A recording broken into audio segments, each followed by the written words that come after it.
passion. Columbus, Ohio, and a day these families will never forget. Kyle Tourish, the BC boy, expected to go in the top 3. There are great genes in this draft. Brent Sutter went 17th in his day. His son Brandon should beat Dad. And Dave Gagne's boy Sam will hear his name called very early. But it is Pat Kane, the Buffalo kid, expected to go first overall in the 2007 NHL Draft. Today, the future of hockey takes center stage. The pinnacle of lifelong ambition, born of hard work and dedication. Ever since I started playing hockey, I mean, that's the goal, just to play in the NHL one day. When I hear somebody call my name, I mean, I don't even know how I'm going to feel. Growing up, you just go play hockey to have fun, and next thing you know, you're talking about the NHL. They play for the team, themselves, and for glory. But today, they represent those who have helped them get here. I wouldn't be here without my parents. I love them very much. I remember when he was 7 and he said to me in the kitchen, Mom, one day I'm going to play in the NHL. We've been thinking about the possibility that Kyle could actually play in the NHL, and hopefully one day it'll be a reality. Kyle Turris is my son, and I love him. This is for my parents. He wanted Ron Francis's hockey stick so bad, and he finally got it. And walking out of the arena, there was a little boy in a wheelchair, and Patrick walked over the boy, handed him his stick. Coming from Buffalo to be the #1 pick overall would be special for the Kane family. My dad's been my coach all the way up, and everything I've learned in hockey I owe to him. I've always told him, whatever you can do to accomplish it, it's all worth it. I'm going to try my best not to be overly emotional. This is for my mom, dad, and sister. I'm going to do it for you guys. Carl is my best friend. I've always looked up to Carl myself. Make us proud, son. Who knows who's going to take him and where he's going to go? You don't know that. And I guess that's the exciting thing, too. Brandon Sutter is my son.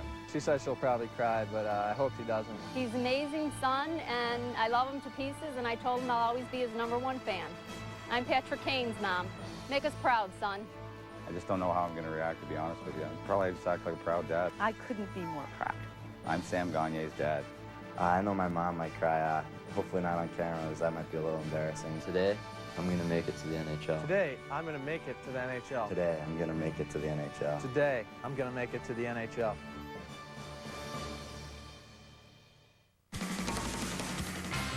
And we welcome you to the home of the Blue Jackets, and tonight, home of the 2007 NHL Entry Draft. The fans here have yet to witness an NHL playoff game in this rink, but they are passionate about their hockey, and thousands are here to watch the draft drama unfold. So far, the GM stealing the spotlight. John Ferguson Jr. has already swung a major deal for a goaltender. Kevin Lowe has 3 picks in the first round. Will he deal?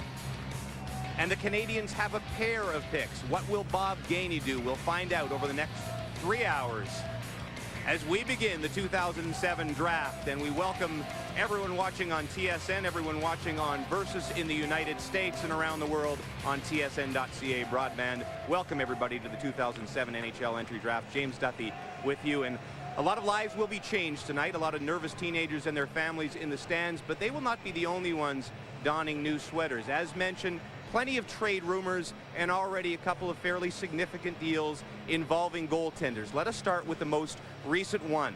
Florida gets the starting goaltender that it coveted, Thomas Vokoun, as it's a full-fledged fire sale now in Nashville. 3 picks going the other way. Of note, that first-round pick going to Nashville is for next year, not this year. So Florida still sits at the number 10 spot this year. And of course, earlier on, Toronto getting Vesa Toskala from San Jose. 3 picks involved there, including a first-rounder that could be this year or next. San Jose will make that decision at the number 13 spot. If the player they want is gone, they can defer the pick until next year. So yes, Toronto still could be picking in the first round at number 13. Here's Darren Dreger with Leafs GM John Ferguson Jr.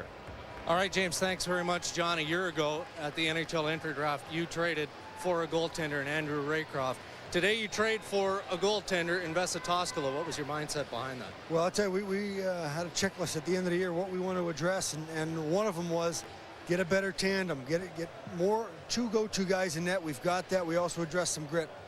Are you done because we have to keep in mind that the San Jose Sharks, if they don't get the player they want in the 13 spot, then that pick then goes to 2008. You select there, and there's a suspicion that you might be interested in trading that pick and moving down. Yeah, no, I've got a couple of teams right now that are waiting to hear what happens at 13, and we'll entertain that. If we can add a second and take our first a little later, I think we'll do all right. All right, John. Good luck tonight. Thank you, Darren.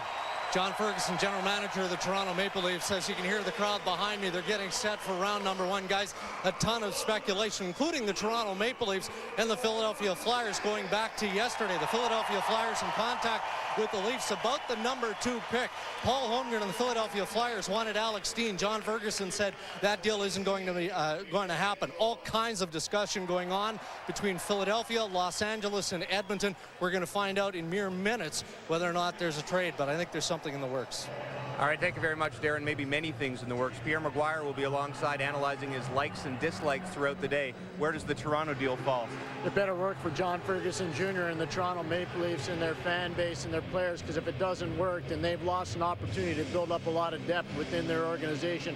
Mark Bell's a very expensive role player at over $2 million, but with Vesa Toskala, you're talking about a world-class goaltender, 16 games over 500 this past NHL season with a very good defense in front of him, but he comes under the title potentially of another Mika Kiprusoff for the Toronto Maple Leafs. That's the good news for the Toronto Maple Leafs and their fan base. A 1-2 tandem with Toskala probably beating out Andrew Raycroft. All right, let's take a look at the rest of the Canadian first-round picks as they stand right now. As Pierre says, they could change any minute. But right now, Edmonton has a really strong position. They're the first Canadian team at 6. They have 3 picks overall. Montreal at 12th and 22nd. Then there's Calgary at 18th. Vancouver at 25th. As mentioned, they've been trying to get up higher to get Kyle Turris, whether that can happen or not. And then Ottawa at 29th. The guys who will be analyzing and trying to predict all day long, Gord Miller, Bob McKenzie, and the man who helped bring the draft here, Doug MacLean. All right, thank you very much, and welcome to Columbus. Doug MacLean was instrumental in bringing the draft here. Good call. What a great crowd we've got here in Columbus. But, Bob, first of all, we got some major news breaking in the National Hockey League as regards to Jim Balsillie and the Nashville Predators. That's correct. Nashville owner Craig Leopold has advised the National Hockey League in writing that he no longer wants the National Hockey League to consider the application of Jim Balsillie as a potential owner of the Nashville Predators. The reason cited by Leopold in his letter to the National Hockey League is the absence of a finalized sale agreement between Balsillie and Leopold, and also because there seemed to be a strong sense on the part of Mr. Balsillie to take the Nashville Predators and relocate them in Hamilton, Ontario. At any rate, the bottom line is this. The National Hockey League is not going to Hamilton anytime soon. Jim Balsillie, for the second consecutive time, trying to buy a National Hockey League franchise, is not going to be an NHL owner. And Craig Leopold, at this point in time, is the owner of the Nashville Predators, and for the foreseeable future will remain the owner. We should point out, however, that representatives from Kansas City are here at the draft and have been talking to teams. Kansas City has a new building coming online in September. One of the part owners of the San Jose Sharks interested in buying a team and moving it into Kansas City. Let's get to the task at hand, and that is the National Hockey League draft. The Chicago Blackhawks have the first overall pick for the first time in their history. Who will they take? Kyle Turris? Could it be Van Riemsdyk? Could it be Patrick Kane? Well, they've got all 3 bases covered with the sweaters. Bob, what are the Hawks going to do? I believe the Chicago Blackhawks are taking Pat Kane from the London Knights. I don't know if there's a lot of mystery about it. They had their final session with him this morning and a sports psychologist. And unless there's a last-moment change here, Pat Kane will be the first pick of the Chicago Blackhawks in this year's draft. Now the question is, Doug, the Hawks have just signed Jonathan Toews, their first-round pick from last year. Can Patrick Kane step into the lineup? Patrick Kane is a 5'9", 170-pounder, and that's an issue. Let's not kid ourselves. He's got to get stronger, but he's a great young player. And I think with Toews-Kane combination for the next 10 years, they're in great shape. It could be a Zetterberg-Datsuk type combination for the Chicago Blackhawks. Dale Talon believes there's a spot to be won, whoever they take. If it is Kane, and we do believe it is Kane, that there is a spot to be won. They're clearing the decks. Cullimore's gone. They're clearing salary. The Samsonov trade involving Cullimore. Adrian Aucoin gone. Marty Lapointe is likely to be the next guy that could be going to free up more salary room. They're going young. They're going lean in Chicago. And there will be an opportunity for Pat Kane to make the Chicago Blackhawks coming out of training camp in the fall. Beyond that, you can bet on 1, maybe 2 trades by other teams that are in the top 5. There's a lot going on down on the floor. James? All right, thank you very much, gentlemen. You know, when you watch the highlights, as you will all night long, of these kids, the Patrick Kanes, the Kyle Turrises, you forget sometimes, as composed and poised they are, that they are just teenagers. This was just a few minutes ago. Kyle Turris' #1 dream was to make the NHL. His #2 dream was to meet this guy here. Steve Yzerman is the guy he has idolized his entire life. It's all he talked about all week long. And this is when he met him just a few minutes ago, and he's trying to act cool and poised, but his eyes were as big as saucers. He's expected to be the top Canadian to go in the draft. Patrick Kane, as Bob and the guys mentioned, expected to be the top American and first overall in the draft. Both of them are with our Farhan Lalji. James, two guys who definitely won't be waiting along. Patrick, you've made no bones about the fact that going #1 means a lot to you. Tell us why. I think, you know, it's just a great honor to be with those group of players that have gone in that position. And, you know, the opportunity's here. I might as well take advantage of it and grasp the opportunity. Kyle, what about you? It's already been a pretty exciting weekend. First Wayne Gretzky, then a meeting with Steve Yzerman, and a possibility you might go #1. What would that mean? Yeah, it'd definitely be an honor, but, you know, I'm just going to be so excited, and it's going to be such a thrill to be picked by anybody, so I just can't wait to put on a jersey. Luck to both of you guys. Two guys that did it very differently. Here's an American playing Canadian junior hockey. Here's a Canadian that's going to be playing U.S. college hockey. They both wind up on the same stage. James? And a ton of talent in both those young bodies, Farhan Lalji. You know what? Nobody knows the difference between the first and second pick and its value more than Chicago GM Dale Talon. Remember back in 1970 when they spun a wheel a la Maggie the Monkey to determine the first overall pick? Buffalo won. They took future Hall of Famer Gilbert Perreault. Vancouver ended up losing. They came second, and yes, they picked Dale Talon. Well, this time, Talon is definitely going first. Will it be Patrick Kane? We will find out, because Chicago and Dale Talon will be on the clock when the draft begins next on TSN. Ed, stare.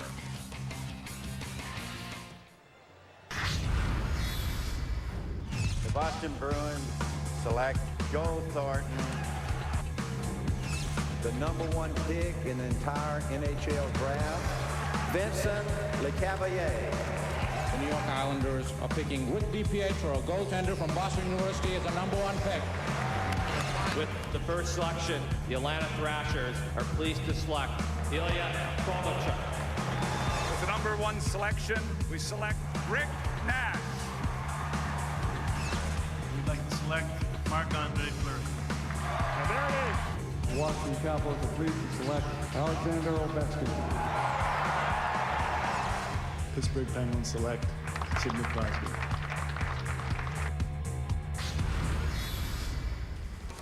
It's a label that comes with an awful lot of pressure, but I don't think anybody would turn it down. It's been an awful long day for these teenagers, but the wait is about to end, at least for one of them.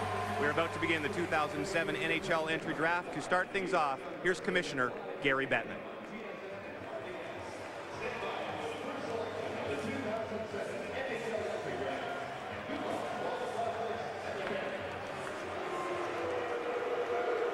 Hello, Columbus. What a great turnout. Thank you all for being here, and welcome to the 2007 National Hockey League entry draft.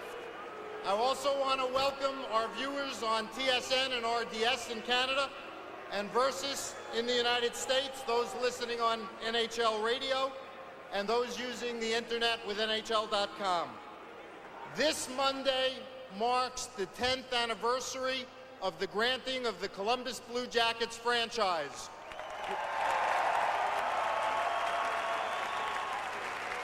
What a great way to celebrate the anniversary. Thank you, Columbus, for embracing the National Hockey League. We are so proud of this franchise and the work that the organization and Mr. John McConnell have done. This is a great source of pride for our game, for our league, and to the city of Columbus. It's also exciting to be here in this spectacular arena with this great crowd, and it speaks well about the future of our game. And I know that the players and the families who are here today are equally excited about the future. So before we get started, though, I do want to bring to everybody's attention the memory of Gary Lovegrove. He ran Central Registry for 33 years, made invaluable contributions to the NHL, for which we are forever grateful. He passed away on Tuesday. We thank him, we remember him, and we send our condolences to his family.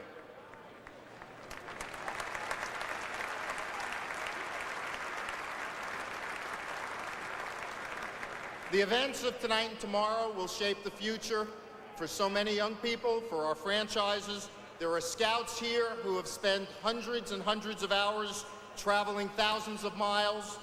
There are parents and relatives who have sacrificed for the players who are about to be drafted. And the young players who will be drafted here tonight and tomorrow will bring a new life, a new enthusiasm, and new promise to their new organizations. So let's get started. The first selection of the 2007 National Hockey League entry draft belongs to the Chicago Blackhawks.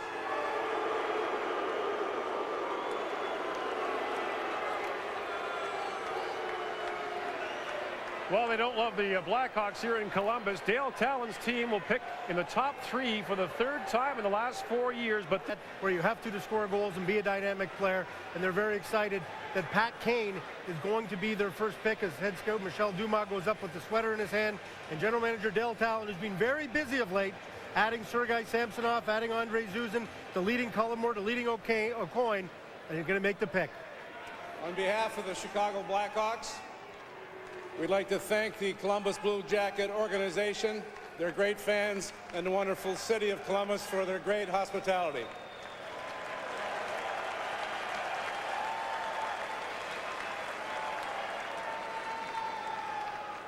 We'd also like to thank our great fans, 3,500 strong tonight at a draft party at the United Center.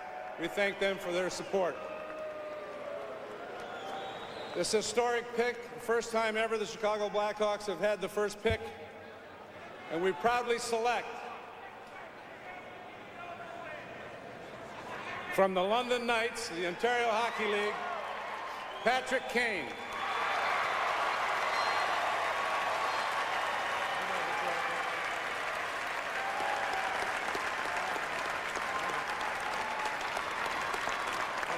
this is the 2nd straight year that an American-born player goes first overall. It's the first time that's ever happened. Eric Johnson went first overall to the St. Louis Blues last year, and Patrick Kane led the Ontario Hockey League in regular season and playoff scoring as an 18-year-old. That's right, 62 goals, 145 points.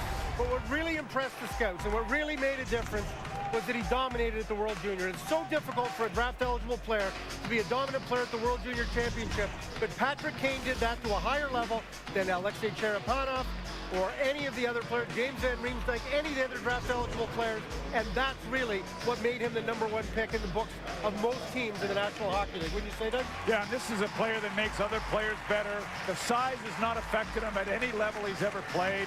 What he did in the Ontario Hockey League this year, to me, was truly amazing for a young player, first-year player in the league. He's going to be a dynamic player for this organization. And so much for my pick in the mock draft. I made a mistake, but I've been wrong before. And now the key question for Kane is going to be, does he play this fall? He'll get every chance to be in their lineup. He will have a chance. He may be a little physically immature, but Dale Talon says there is a chance to play immediately. The opportunity was there. It will depend on how he trains in the offseason, how he does in training camp. First thing he's got to do is got to get an agent. He's got to get signed.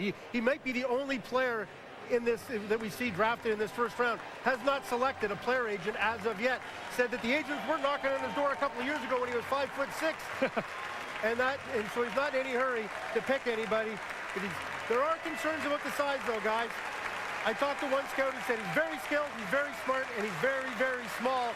You're going to find this is a draft, subpar year a little bit, where we start raising questions about all the picks almost immediately, whereas historically, you could go 5 or 10 deep before you could come up with a negative. All of these players have little idiosyncrasies that could be a problem in the short term. Doug, the London Knights, though, have a recent history under the Hunter family, including Dale, the head coach, of turning out good pros, though. You think about guys like Corey Perry in Anaheim, so the Knights have a good track record. Rick Nash turned out pretty good as well. Yeah. But you know what? I think that he's going to step in and play, and it's always challenging for the organization because they got to make sure they use him right, they treat him right, they play him his minutes, because he's got to develop into a star. And that's going to be a challenge for the coaching staff, but he'll fit in and he'll do fine. And so Patrick Kane goes first overall. Let's take a look at some of the recent ones. Columbus picked Rick Nash in 02, Marc-Andre Fleury to Pittsburgh, and these players have been pretty good impact players. Eric Johnson should be playing in the NHL this fall. Now, the next pick in the draft belongs to the Philadelphia Flyers, and this is an intriguing one. Let's go down to James Duthie. Yeah, obviously it's a pretty simple choice here. It's either Kyle Turris or James Van Riemsdyk, and the word we're getting is the Philadelphia Flyers want the size and future strength of a guy like James Van Riemsdyk. And we'll see what the pick is here from General Manager Paul Holmgren, who had many offers for this pick.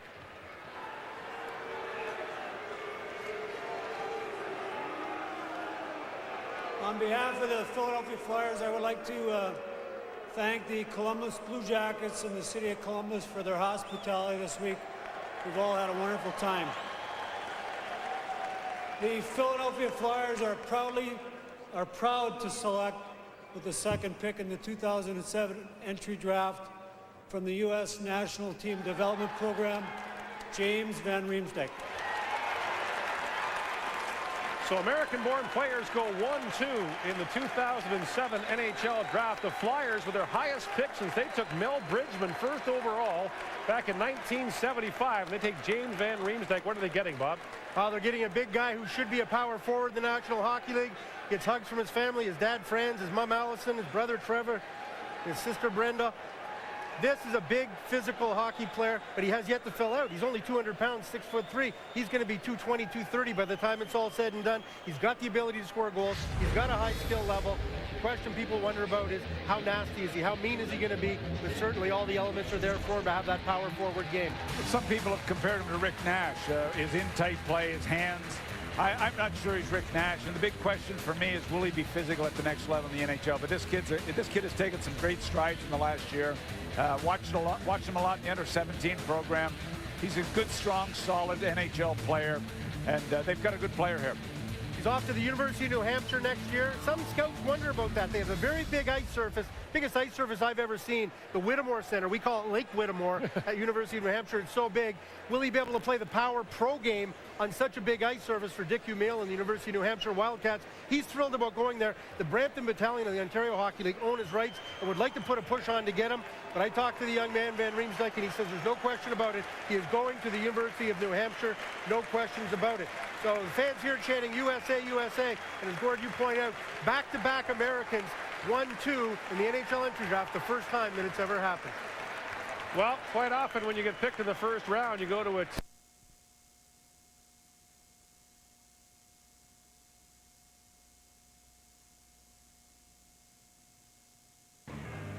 James Duthie back with you at the 2007 NHL entry draft in Columbus, Ohio. 2 down, 28 to go. The first Canadian pick still a few away at number 6 with Edmonton. Phoenix is up next. Once again, Gord Miller.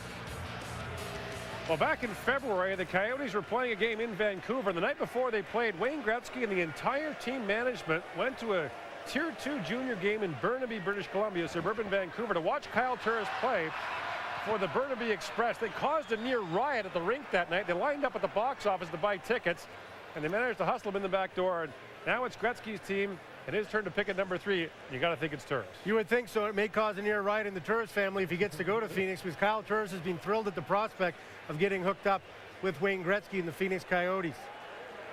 New GM Don Maloney in charge of affairs there, but it's Gretzky who will make the pick.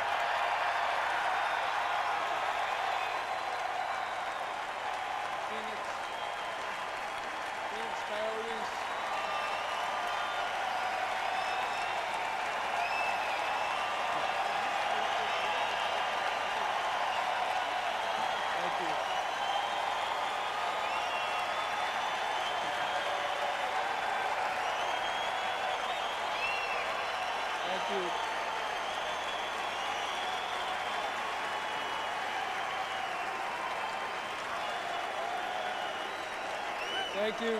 Thank you very much. And the Phoenix Coyotes would like to thank the Columbus Blue Jackets and the great hockey fans of Columbus and Ohio for a tremendous stay here. We want to say a special hello to all of our fans in the Valley who are at the draft party.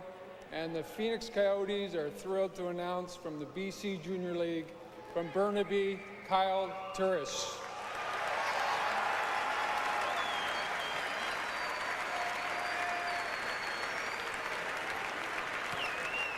What a day for Kyle Turris. He's the 3rd overall pick in the draft. He's about to go up and shake hands with Wayne Gretzky and get his sweater from the Coyotes. Gets a big hug from his mom and dad, Bruce and Vicky, from New Westminster, British Columbia. A lacrosse family. His dad, Bruce, is in the Lacrosse Hall of Fame. Kyle Turris played until he was 14. His mom was an outstanding track and field athlete. He wears number 19, has worn number 19 in the past. His favorite hockey players are Yzerman and Sakic. Say no more. And there's some people who think he's got a chance to play Joe Sakic style hockey.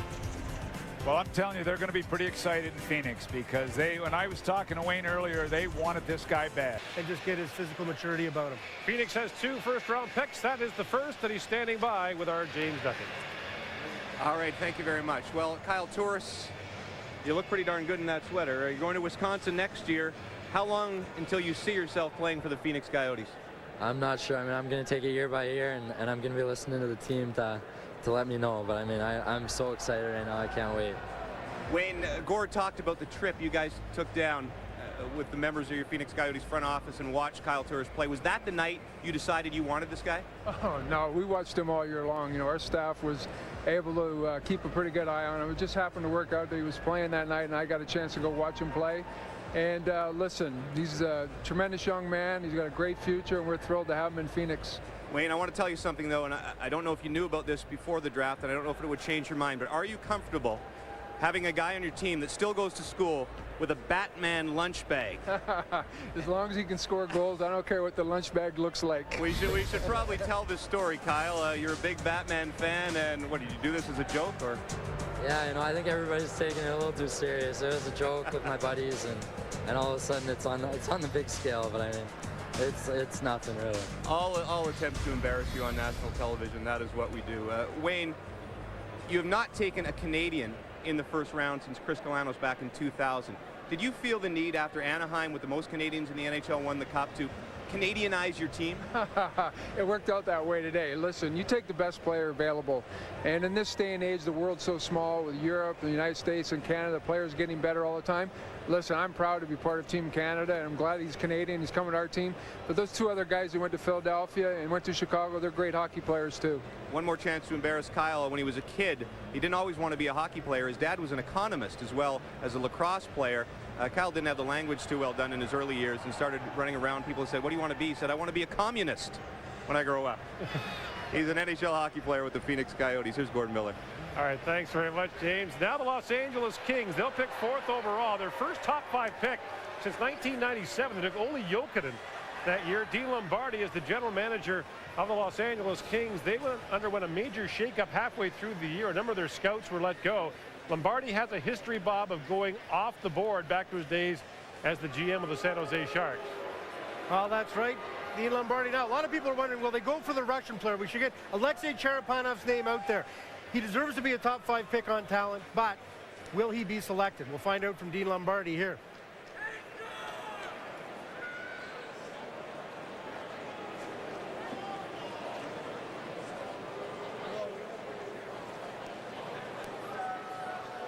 Los Angeles would like to take a brief moment to remember John Ferguson today.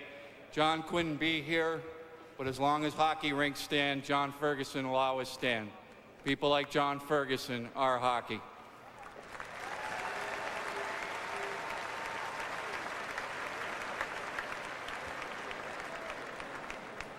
With the 4th pick in the 2007 entry draft, we select Thomas Hickey from the Seattle Thunderbirds. Off the board they go. Bob, you had Thomas Hickey rated 13th on the TSN ranking. And that's considerably higher than most of the other scouting services that are out there. Thomas Hickey is a guy who, if you talk to 10 different scouts, you're going to get 10 different opinions. I can tell you that in addition to the Los Angeles Kings, I know of at least one other team that had him in the top 5 of their draft. There are going to be a lot of people who say this is way, way, way off the board, and that's perhaps true because I also know about a half a dozen teams that had him rated as a 2nd rounder. He's a smallish defenseman. His favorite hockey player is Scott Niedermayer, and he tries to play like him. He's got great wheels. He likes to wear number 4 because he's got a fascination with a guy named Bobby Orr.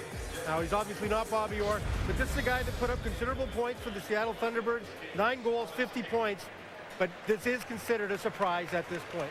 Yeah, this is a shock to me. I mean, I thought he was a mid-first rounder, and when I talked to people about him being a 12, 13 pick, people thought that was even a little high. He's a good hockey player, though, guys, and he fits into the new style game. He's smooth. He's a good offensive defenseman. He really improved from Christmas on. He had a great second half.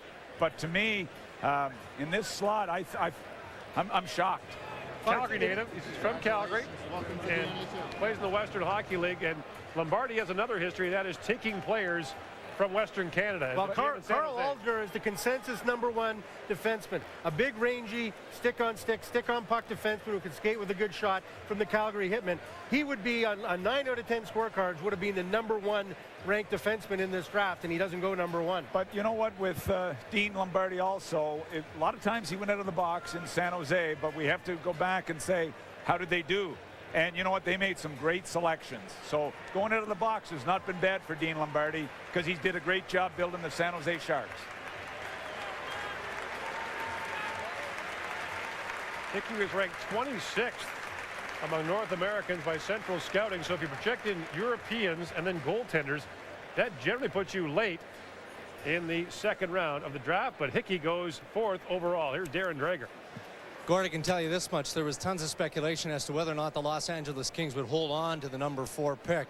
Dean Lombardi, Kevin Lowe of the Edmonton Oilers, and Paul Holmgren of the Philadelphia Flyers were locked in all kinds of discussion leading up to the first pick overall. And at the last second, going up to the second pick overall, Paul Holmgren said, hey, the deal fell through. Not sure what the components of that deal was. So very interesting that the Los Angeles Kings hold on to the pick, James. All right, thank you very much, Darren. Dean Lombardi has just joined us as he gets seated. Darren was just talking about the trade speculation. Did you try to move up? Did you try to move down with a guy that we had ranked 13th on our list? We actually tried to move down, and it was kind of a different draft. You know, there wasn't really a lot of action, and we thought we might have had something to move back a little bit. Well, I'll tell you what, the Boston Bruins want, I know they want an offensive hockey player. They were looking at guys like Sam Gagner or Zach Hamill or David Perron. For them to sit there and look at Cherepanov, they have to weigh the possibility. Can they get this guy out? How much is it going to cost? What's the timeline going to be? Alexei Cherepanov is a year away from coming to the National Hockey League for sure. He's got financial options because the Russian League pays these guys so much money. But I've got to believe there's a chance here that the Boston Bruins could step outside the box and take the best offensive player available, which would be Alexei Cherepanov. I think he's a lifetime away from playing for the Boston Bruins, but you know, it'll be real interesting to see. He's a great young player. They're picking Cam Neely. That's a good pick. The Hall of Famer. There's Cam going up with the Bruins management team. So that's some news there. The Hall of Famer who has been working on some of their broadcasts. But Cam is going up with general manager Pete Chiarelli as the Bruins will make the pick, the 8th overall selection. And it's hard to believe that he may not be there.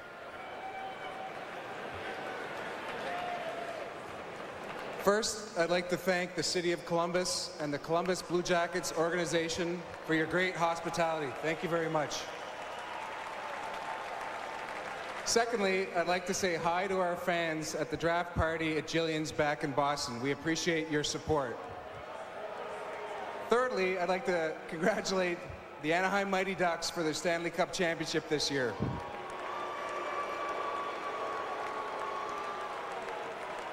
And finally, I'd like to introduce Boston Bruins Hall of Famer Cam Neely, who will be making our selection.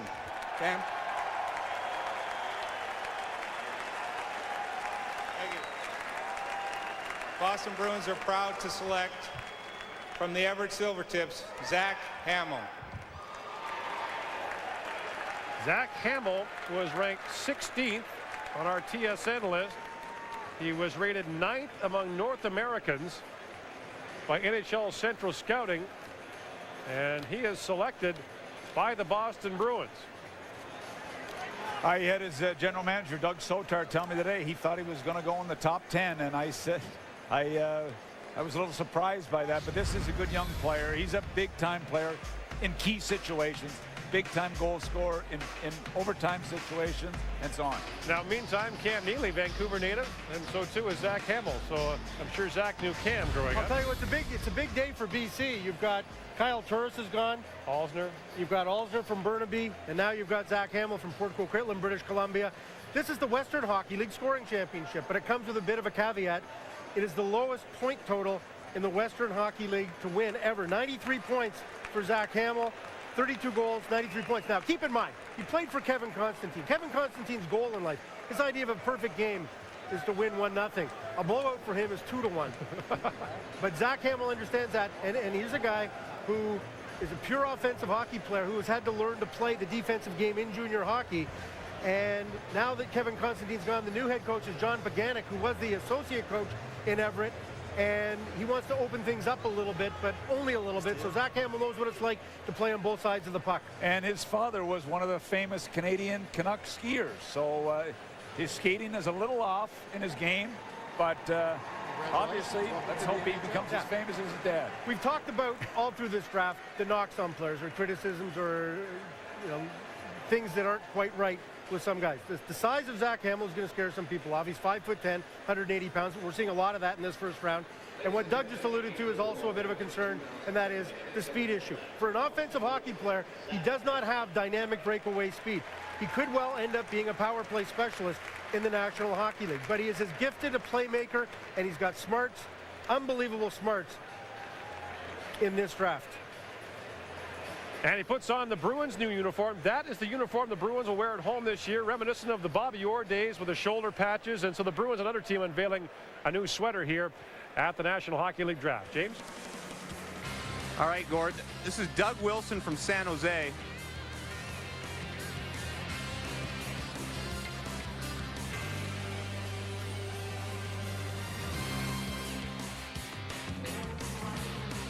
Round. I'm not sure if it's at 30. All right, let's send it to Commissioner Gary Bettman, as we may have another trade to announce. We have a trade to announce. The Stanley Cup champion Anaheim Ducks. Congratulations again, Anaheim.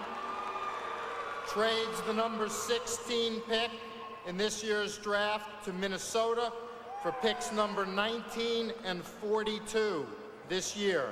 Anaheim trades 16 to Minnesota for 19 and 42 all this year. Minnesota, you're up. So the Wild will select, but that's a pick that the Anaheim Ducks didn't want. Remember, right before the trade deadline, Anaheim sent Shane O'Brien to the Lightning for a first-round pick, and Brian Burke made it clear at the time they made that deal to have a chip in the game to get one of the rental players who was available. They thought they were getting Jason Blake from the New York Islanders. That deal fell apart, so Brian Burke got quote-unquote stuck with a mid-first-round pick. I think the Minnesota Wild could end the drama here for either Alexei Cherepov. The World Junior plays 7 games. I didn't see a better player. Never mind 18-year-old. I didn't see a better player. The only thing I would ask Glenn Sather is, did he honestly think he was dropping to 17? Did he make 4 trips to Russia to see him? Must have been in a private jet that he went. I was going to say, Glenn Sather goes to Palm Springs a lot, but I didn't know he went to Omsk. I think he was telling Pierre, hey, Pierre, I'm on my way to Russia, but it might have been Palm Springs. All right, so now it is the Anaheim Ducks, the Stanley Cup champions, who will pick after swapping spots. They dropped down from 16 to 19, so Brian Burke and company go to work. One of the major factors for the Anaheim Ducks Stanley Cup win was excellence in the draft and also college free agents. But you think Corey Perry, Ryan Getzlaff, Andy McDonald, players like that, Chris Kunitz was a college free agent. The Anaheim Ducks have a great young core, which is why a lot of people think they could be good for a long time. And Brian Burke, by the way, has not stopped smiling since his team won the cup. Can't understand. Smiling because he doesn't have to work with us anymore. That's McLean's dream. Burden to bear. That's my dream. Hey, we got him a Stanley Cup. We'll see what we can do for you. And I'm a lot better looking than he is. The Anaheim Ducks are pleased to select from Halifax of the Quebec Major Junior Hockey League and the Canadian Hockey League, Logan McMillan. Oh boy, I like those PEI kids. Bobby McMillan's son. Summerside or Charlottetown? Charlottetown, Prince Edward Island, just outside Charlottetown. This is a great pick. This is a kid that came on big time in the second half. Skated with my son the last 3 summers.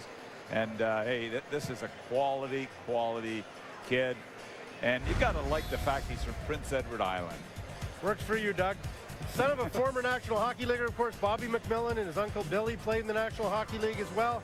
And you're right, he had a great second half of the season. Just so-so in the first half. 38 of his 55 points came over his last 35 games. Played extremely well in the playoffs. 9 goals, 20 points in 12 playoff games. He's got the herky-jerky skating style. People question the skating a little bit, but you know what? He's ugly a little bit, but you say of him, he gets there. He's got an edgy play to him. He plays a strong 2-way game.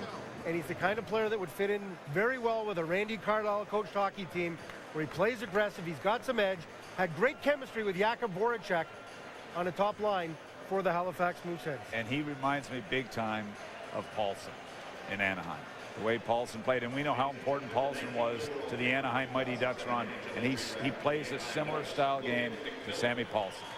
Worth pointing out, we've had 19 picks so far in this draft. Only 3 European players have been selected. And did Anaheim's Stanley Cup win set a new blueprint for teams that are wondering? Anaheim had only those 3 Europeans in the lineup, and one of them was the backup goaltender. So our team's shying away from Europeans based on the Anaheim.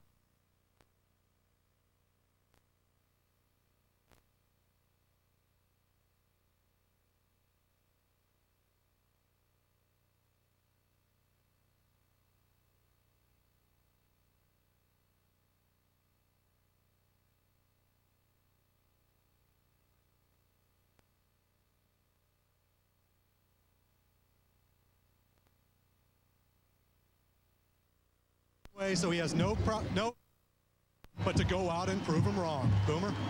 But and you have to give kudos to Glenn Sather, because at 17,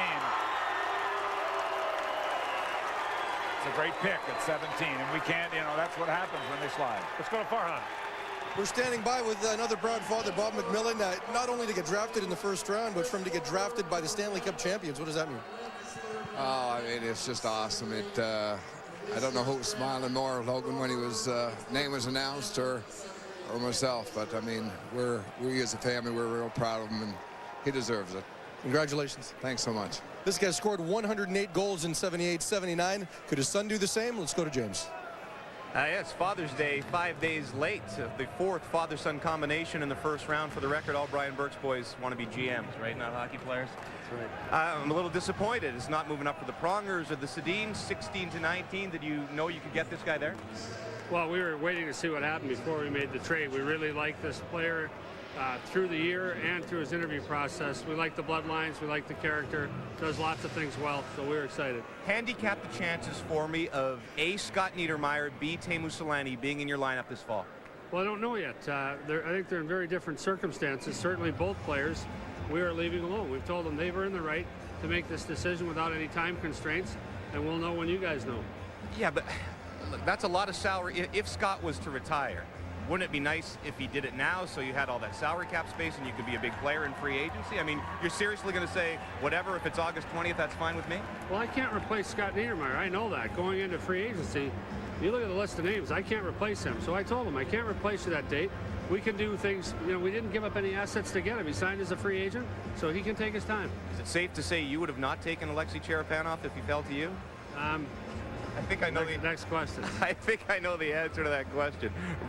Brian Burke, the general manager of the Anaheim Ducks, the Stanley Cup champion Ducks, and belated congratulations for that. The wait continues for Angelo Esposito. We'll see where he goes, if he goes next.